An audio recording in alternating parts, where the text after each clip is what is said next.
Edition video magazine. Hi, welcome back. In this issue, Fabrice Piche shares a qigong method that everyone can benefit from, connecting the body from the feet to the palms. Then Sigung Richard Clear shows us his internal push hands method and ways to build internal skill. Also, Notman gives details about internal power and demonstrates structure in the internal martial arts.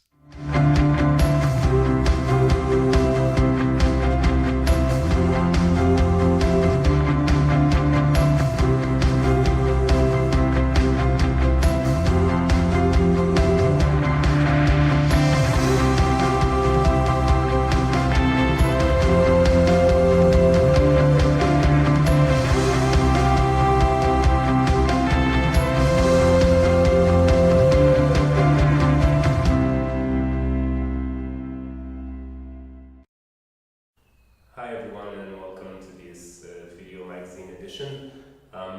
Today the exercise I want to share with you is in regard to connecting the sole of the feet with the earth and feeling the connection from the sole all the way back into the palm.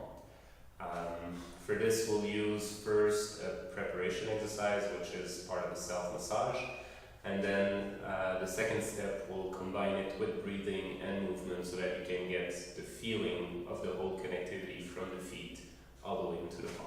So the first point we'll massage is the kidney 1 point on the sole of the foot. It's fairly easy to find it. Roughly you grab the meaty part just below the big toe, you grab the meaty part below the other toe, and where they meet together there's kind of a hole that you can press that goes deep. The idea is that when we're massaging the point, we're not massaging just a specific small area, but we're massaging a whole circuit. The point is just the entry area to activate the circulation through the whole meridian. So the kidney meridian, kidney 1 is its first point, but before that there's the bladder meridian coming down from the head all the way down the back towards the small toe, which connect to the center of the base of the foot, and then from here it goes on the inside of the leg towards the ankle, up the inside of the leg towards the body. So the idea as we're massaging it is to kind of press to push away the energy that's in the point, pull and push that energy towards the ankle, and then releasing it, creating kind of a suction effect from the previous meridian. So we're kind of pressing, pulling, releasing to create kind of a wave effect through the massage. And try to see if you can start to feel the wave going through your leg. You'll notice that when I'm doing it, I'm not just using my thumb, but I'm kind of waving through my whole body, using whole body connection, if you've developed it, to also massage, pull, and bring it in. I'm kind of doing it a bit exaggerated so that it's more easy to see on the video. You don't need to have this much movement when you practice it, but try to see and feel that up pull as you're going through. Now before doing the other side, place both of your feet on the ground and observe the difference in sensation. If all goes well, is that the feet feel much more connected, even penetrating into the ground, versus the other one that we haven't done yet feels kind of flat, laying on the ground. So just by opening, massaging this point, we can feel that there's a stronger absorption connection happening towards the ground. So I'll let you again pause the video, massage the other foot, and then we'll continue with the next step. So now that you've massaged both of your feet, that you feel that connection kind of opening, spreading, sucking the energy from the earth, we're going to do the massage of the Sigung point, pericardium 8, at the center of the palm. There's kind of two schools of thought as to where the point is. In my case, I feel it more between the index finger and the middle finger. Right when you bend the palm, creates a line, so right between the two bones, just under the articulation. Some school will place it more between the middle finger and the ring finger. So same ideas in between the line, feeling between the two bones of the finger inside the palm. It's up to you to play with both and figure out which one seems to be more effective for you. Play with it, see which one feels more appropriate for you. The idea again, for a massage, the meridian comes from the chest, through the shoulders, down the arm towards the finger, and connect with Sigung meridian on the other side, coming back up. So the idea here is to pull the chi towards the finger and release to create the wave in that direction. So start to massage it, takes a little bit of time, observe the feeling, try to see if you can feel that pull coming from the torso. And if you're more sensitive, if you have more training, you might even feel that when you do that pull, it actually pulls directly from the foot all the way through the body and into the palm. So just before you do the massage on the other hand, I want you to press and feel how the palm that you've just massaged feel in your hand. Normally it should feel a little bit like a wet sponge. There's an elasticity, a sponginess to it, density to it also that's more fluid. And if you check the other palm just before you massage it now, you'll notice that it feels a bit more like a dry sponge. It's a bit more thick, not so much in size, but kind of harder. It doesn't have that same elasticity into it. So now do the massage on the other side, and I'll see you in a minute. So now that you've properly opened the point at the sole of the foot, the point in the center of the palm, we're going to start to link them gently with breathing and with the movement, so you can start to feel the upward movement through the whole body coming all the way to the palm, and then the downward movement back towards the earth. The movement we'll use is common to, I believe, pretty much every Tai Chi form. It's generally the first movement, just an up and down movement. But before we start to do this, we'll start to connect the feet and the palm together. And we'll tie this up with the breath. So as we curve the palm, we inhale, we also curve the bottom of the foot, just kind of creating a suction cup, pulling the chi up.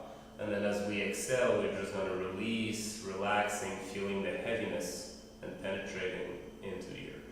Keeping the hand more or less at the lower dantian height until you start to feel that the chi that you're absorbing from the feet or rushing up through the legs starting to accumulate into the lower dantian. As the sensation becomes stronger in the lower dantian, you'll start to feel that the palm kind of start to raise with that wave coming up from the earth. And then as you exhale, letting it sink down towards the feet, deep into the ground. Then it's bouncing back, inhaling. Getting that floating sensation, pushing your palm up as you inhale and sinking as you exhale. You can even feel it go all the way to the top of the head and beyond, connecting to the sky. And letting the chi from the sky sink through the body all the way down into the earth, bouncing back up. Creating kind of a fountain feeling that goes up and down with your breath. From this point, once you have that up and down flowing feeling through the body, this is where you could just start your own Tai Chi form, whichever it is, or move on to a different qigong exercise. The aim of it is just to get you to start to flow, to feel that flow of chi through the body, and then keep it as you do any other form of movement that you practice, or even try to keep it throughout the day. So I hope you guys enjoyed this exercise. It was a pleasure being here with you. Have a beautiful day.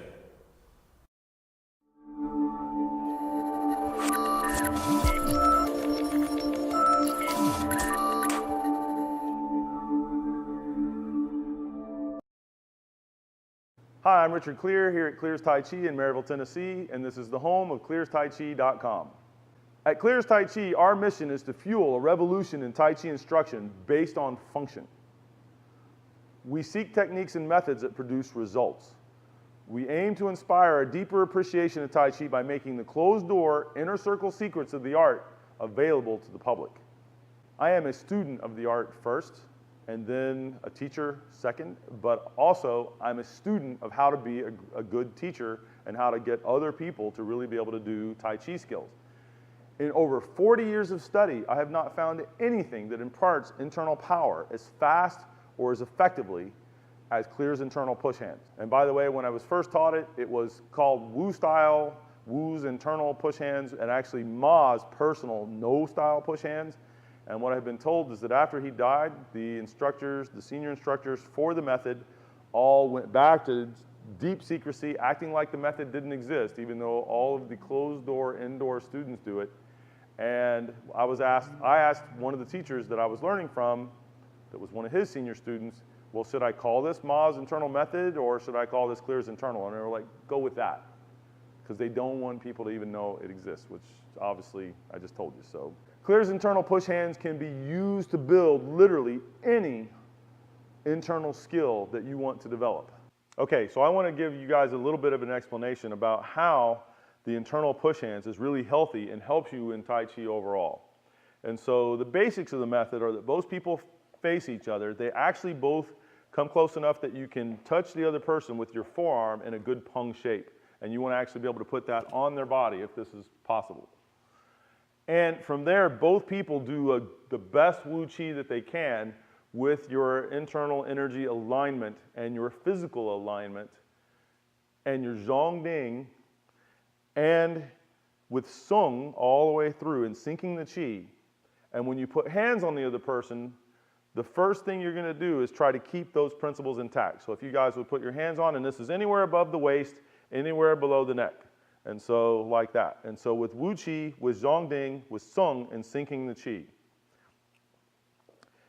When you go to do the pushing, you actually do it by feeling into, this is the beginning. Now that we're talking about, we go into a lot of other aspects, which we'll be talking about. But for the beginning of it, you want to feel, and you can test in softly and a little bit, the way I'm pushing him now, but not more. And you're trying to keep all your stuff correct. And you want to tell, is there a place in him where there's a break in the alignment? Is there a place where he's holding inappropriate tension? Is he holding something up higher up instead of letting the Qi sink all the way through? Is the Zhongding off as well? And if you find that place, you literally physically test it with your partner. So have you found a place like that on him? I had one, but I went back to listen to you. Okay, and so find that again, and then you defend that if you can, and it's both people have to move slow, but you can use all the power you can bring to the situation. Remember that if you do tension, and your partner stays correct, this should be very easy for them to move you. And so only if you tried to like get really cagey about it, which would be inappropriate for beginners, would it be maybe a different issue. And so push with that once so they can kind of see.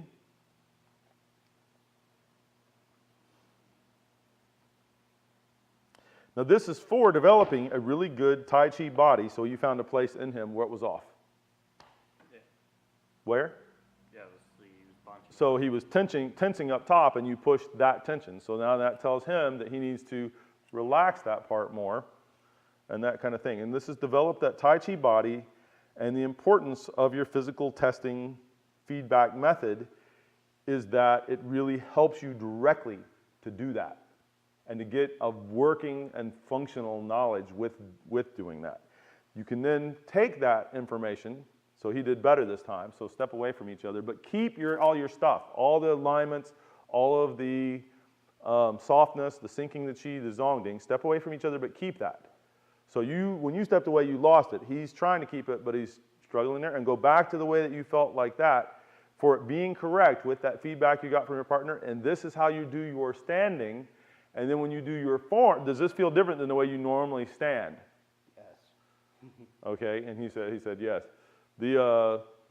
And so when you do your form, you keep this same quality in your body that you got from that feedback telling you that it's correct. And so now your push hands and your form and your standing practice are all really working on building the connected, appropriate, quality Tai Chi skills. All right, so this skill, like I said, I showed you the first part there for some of the health stuff and really something that you could work with long term for health. Now I'm going to show you a little bit of the martial. And in the martial side of this, what you're learning is how to by feel on the person's body to isolate things, pinpoint things, to tell where they're off in their structure, in their relaxation versus tension, and actually over time in their movement or in their thinking. And so one of those is an internal seizing, where you can literally feel, as you feel inside the person and you get better and better and better at it, you can, so go to push me and move me out of there just like that. And you can literally seize them inside their body. Logan, if I can have you. And it'll be different depending on what's going on with the person. His better seize is actually here. Go ahead and go to push me or whatever. And he's stuck there. Like that. Thank you, gentlemen. Once you begin to really get the understanding and can do that, then you begin to be able to reach inside of them and figure out where they're trying to move and what they're doing and where things are off and what they're doing with it. In other words, it's more dynamic and all of that. And then as you get the better sense of that and their insides and the internal energy and all the other things that are factors in all of this, you begin to get to where you can do something like I'm doing to them now. And it'll look different depending on who the person is and all that stuff. And I can do it where they're on top as well. Like that, come again, put it on the bottom there, or one of each, doesn't matter.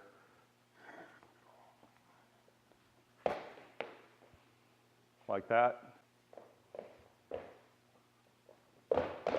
And you get the idea. And so it becomes this with time. And then once you really own that and have that going on, of course, you can use that same stuff there's Fajin, where you just kind of target the outside of the body, and you've got that kind, but then you can do it where you target inside, which you have to have a lot of ting that you've developed through proper practice, which is exactly what the method is directly for. And then you can capture it and Fajin right from there. And actually, I moved more than I probably should have. Logan, if you'd come out once. Let's not use that wrist of yours. You good right there? Okay. And be grr. And like that. So if you had somebody come in and they're trying to grapple you, this becomes really applicable, right?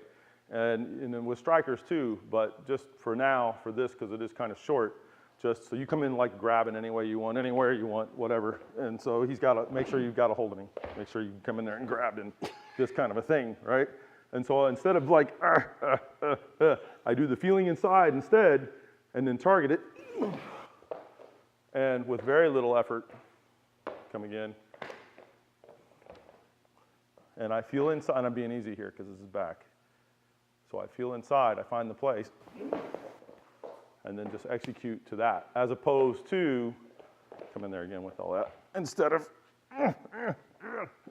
this, it's feel inside, and then it's just like that. So, all right, grab my arm like grr. So, yeah, but then I do it properly. Hold on, try not to let go.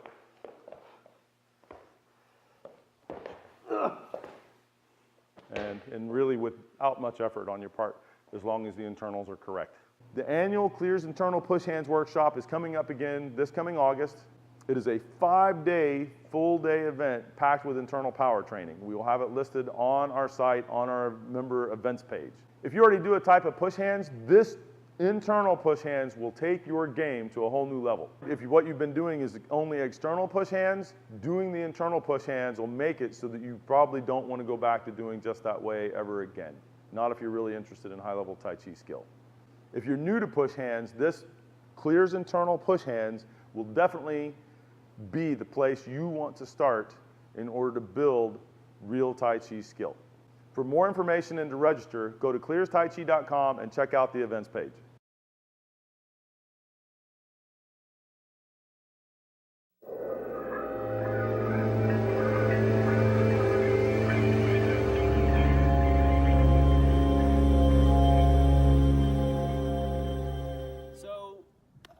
Hi, I'm Derek from 12 River Rivers Internal Arts. I teach Chinese martial arts as a form of classical education.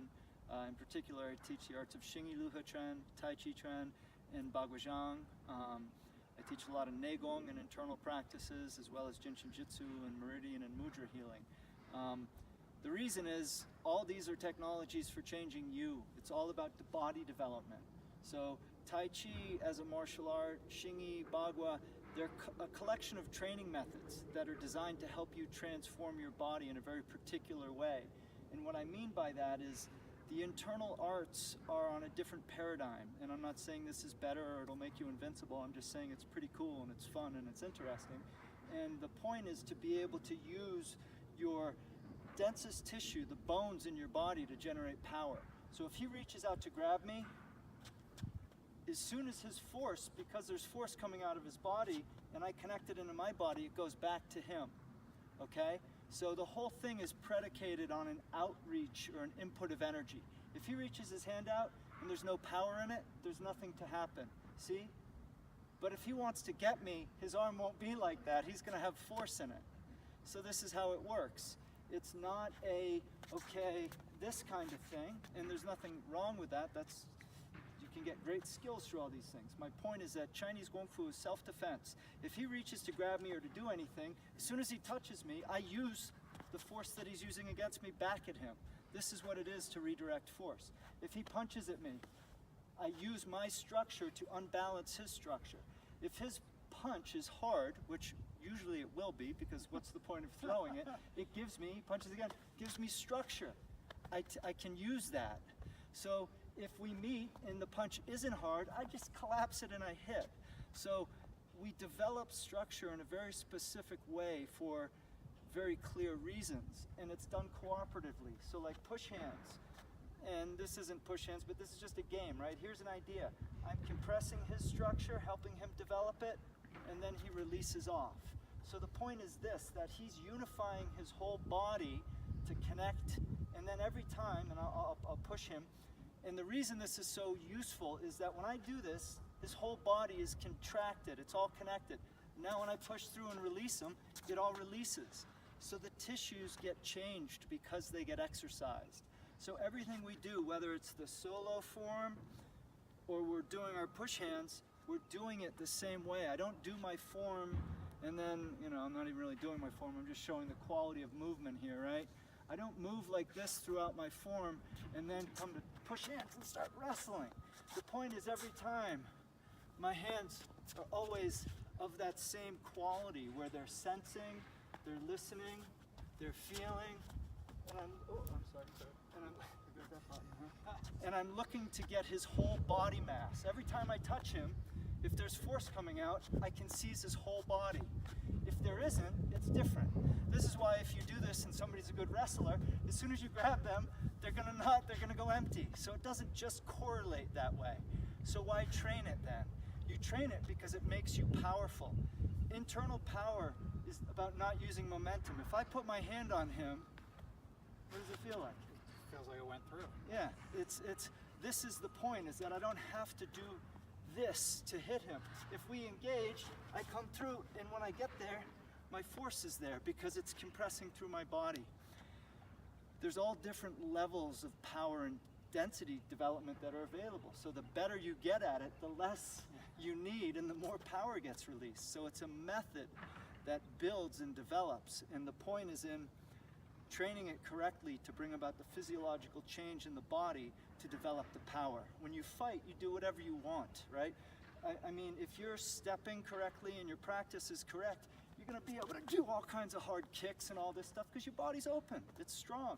I can box, I can do all this stuff. It's not what I focus on, and I have great respect for it, but my point is that the training should make you strong and athletic and comfortable in your body so that when you move, you have power and agility without being bound up. This is the water quality that we're looking for. So we train to develop the skills through a coherent method to change the body. And when the body changes, the skills are there. I don't have to try to do this. As soon as I touch him, it's easy for me to control him. Now again, he's giving something to me, and In other words, if his arm is just there in space and I push it, nothing happens. But as soon as his intention is to reach for me, I've got him, right? And if he's too strong, if his force is too strong, I don't sit here and fight it, I pull it through. So learning to have this discernment and to stand in your own space. So if he's grabbing me or trying to push me, I can keep my ground and be strong and be relaxed and be present and thereby be appropriate. So this is what we work on. Pursuing harmony in our own physical body through releasing the tension that pulls us out of alignment and harmony, and then learning to work with that with other people and in life in general. So, cheers.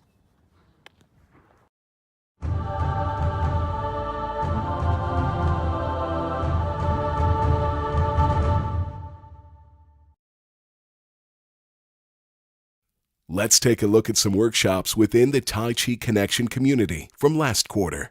So when we're doing our joint locks, a lot of times those pressure points can be either exposed or they can be used to help facilitate that joint lock. But another one is dividing that lat muscle. I can come in here and cause pain this way while I joint lock here, or I can grab the pec in here, different things like that. You can grab this sternocleidomastoid muscle there, right? So I aim it through you and into the ground. Wow. Relax. Yeah, keep rotating. So it's in the dantian. Keep rotating. There, towards the ground, straight through. Keep going, keep going. So the more you practice that, it'll be smoother, smoother. Down, forward.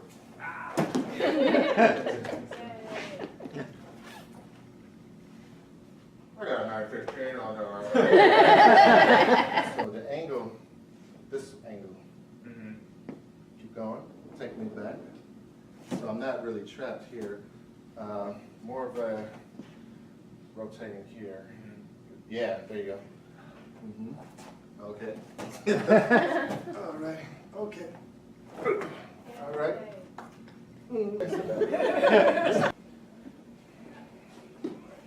And as I do it, so if I'm punching in and you go to joint lock me, and you're taking me that way, I'll let you have it. See how it disappears. From here, I'm across your center. Well, you saw what I did. I blocked it. I stepped in. Did you just take it out? Elbow lock right there. Now step back. Right. So you're on your side right there, right? Yeah. Well, actually, I did take you across here. I think he had his Quiet man. So, I'm not going to, yeah, please, I want you to root. Don't let me pull you, okay? So, I'm not going to pull with the arms. I'm going to close the quad. Use 19, right? So, but I have to be substantial. He has to feel it out there. And then just rotate. Yeah, root a little more. Even resist. Don't pull away. Stay into the ground. And then just turn. So, if he doesn't move, I don't move.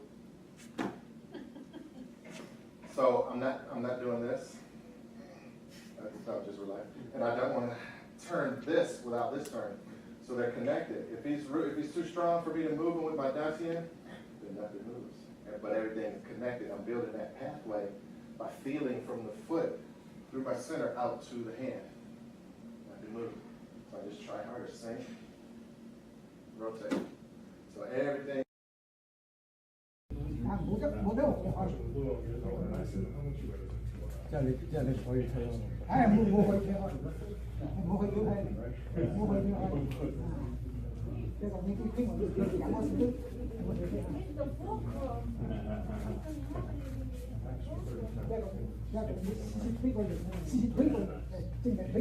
You might have broke my arm too. It's cool, who knows, right? I thought I was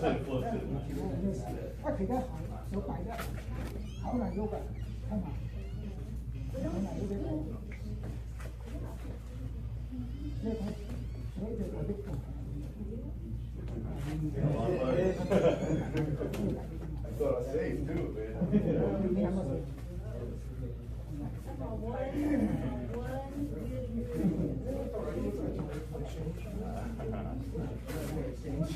I like that.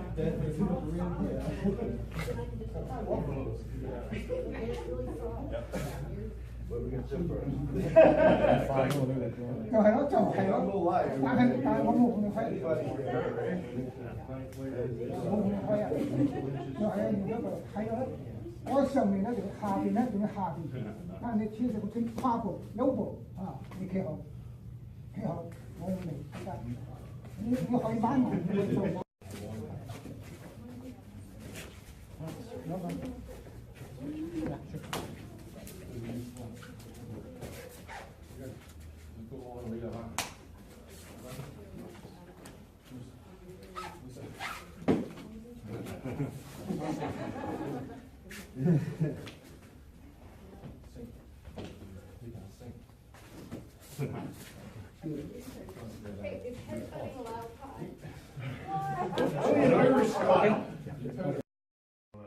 So, John,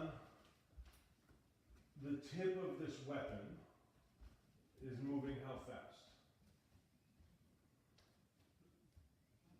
Just keep going, just try to, unless it's not hurting your shoulder or anything, John, no injury, you're fine. Just have an injury, but it's all right. all right, you can switch hands too if you want, that's fine. So let's just say the tip of that is moving 10 miles an hour. I have no, just to pick a number. Fair? So how fast is his elbow moving? Maybe half that. Okay, sure, 5.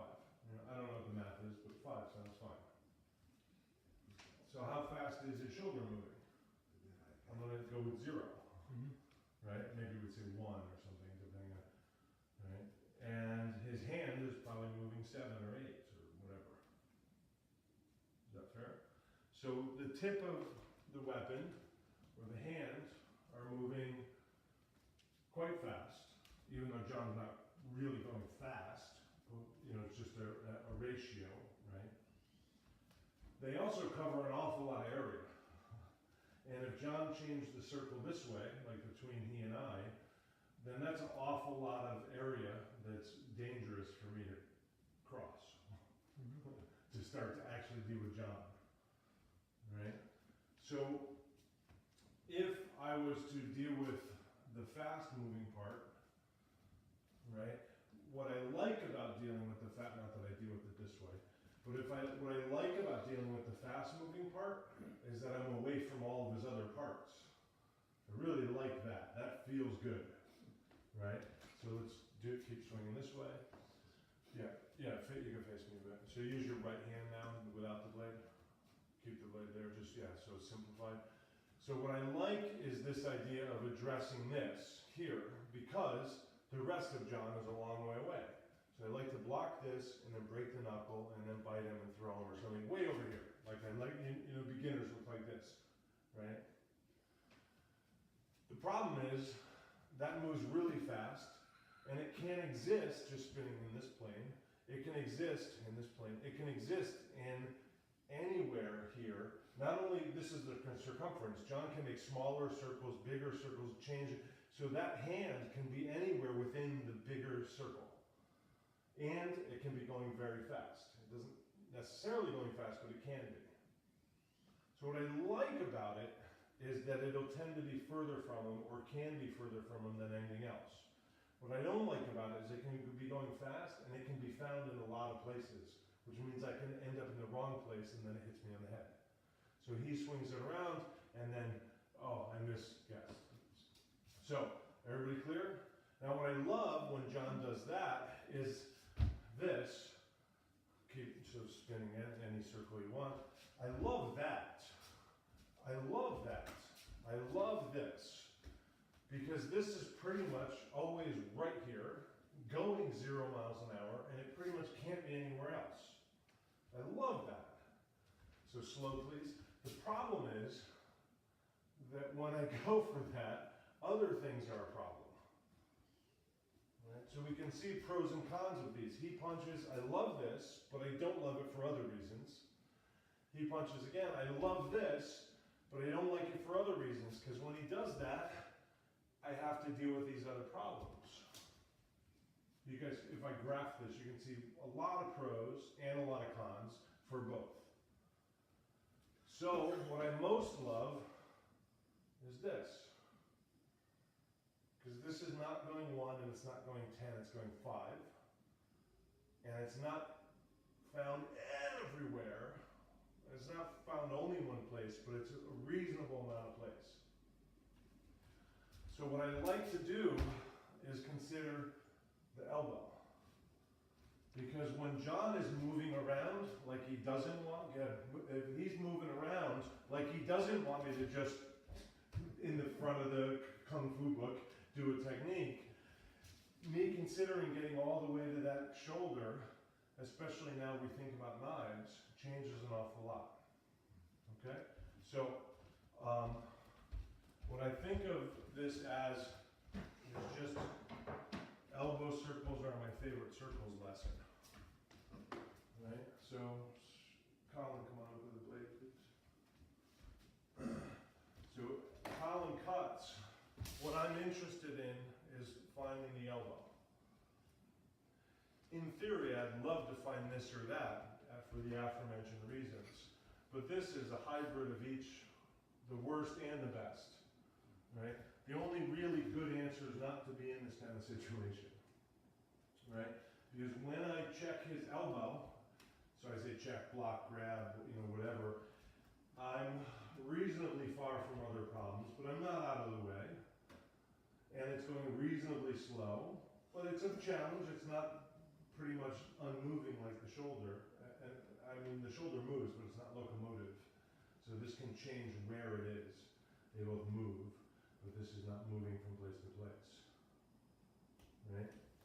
So the practice in intercepting a blade, now we're thinking about functionally using the hands rather than the simple Roman net idea we talked about, is finding the elbow. Now what I don't do is hyper-focus on the elbow and do this. What I do is I find anything between the middle of the forearm and the bicep, in other words, the high point of the tapered muscles. And then I apply enough pressure that I find my way to the elbow. Not with my brain, but with a ball rolling down a hill. So I just, wherever I got, I just find my way to the elbow. You can see here, eyes closed.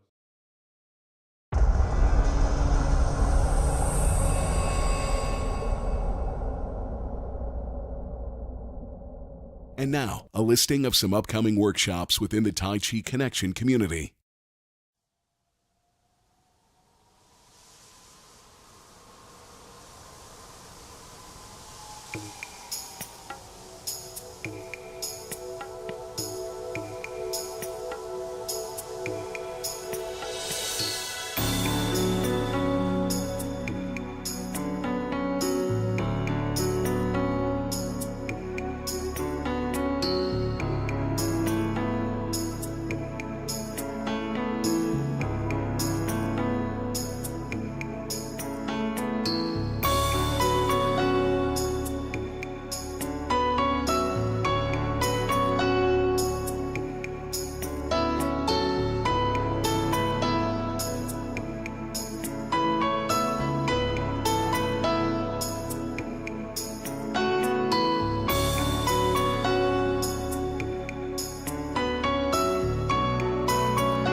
Thank you for joining us for this issue of Tai Chi Connection Video Magazine.